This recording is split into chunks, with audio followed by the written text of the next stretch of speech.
Um, I'll be honest. It came to me as an action thriller, and I was like, what if it's an action comedy, sort of a Midnight Run meets Planes, Trains, and Automobiles, but contemporary with amazing action? And the producers got excited, Amazon got excited, John and Idris got excited, and we just went and did it. It really is. Look, no movies are easy. Doesn't matter the size, the genre, whatever. But it was just a lot of people rowing that boat to the same bountiful shore. I'll be saying that a lot now. John and Idris were already cast with on the basis of the concept, which made a lot of sense. They're perfect for each other and for this movie, and it was easier to make and to write the film with the writers knowing that these are the two guys. And then Priyanka joined a little bit later, and Jack Quaid a little later than Priyanka.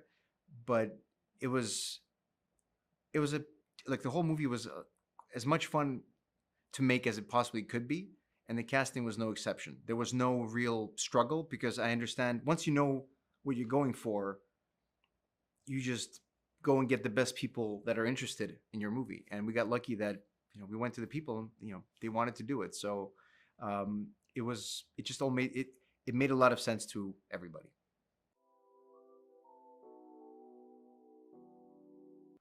I wanted it to be exciting, but at the same time, I didn't want to make it feel super exciting to the sense I didn't want that to be distracting from the story and from the characters.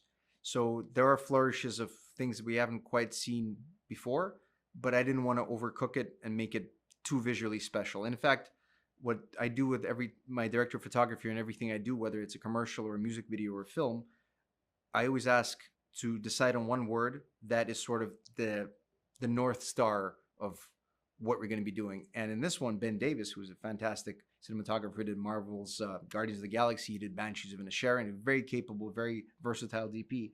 We talked about it with him. We didn't look at references, and he said, we're going to make it classy. And I was like, that's it. That is true. Because you see a lot of it is kind of old school. There's no frenetic, crazy camera moves just for the sake of camera. I want the energy, and I learned this back in Nobody. I want the energy to be coming from the action on the screen versus us helping it. As much as that can be amazing too, but I wanted to concentrate on sort of the more grounded, older school feeling of this.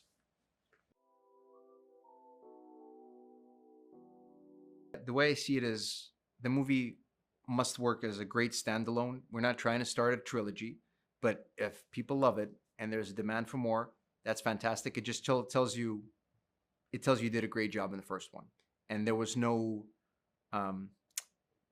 true desire to set anything up because, again, it's got to work. It's got to have a start, the middle, and the end, and that's the film. If there's more, we'll figure out a way. You can do anything. You can kill any character you want. You can bring them back. You can figure it out.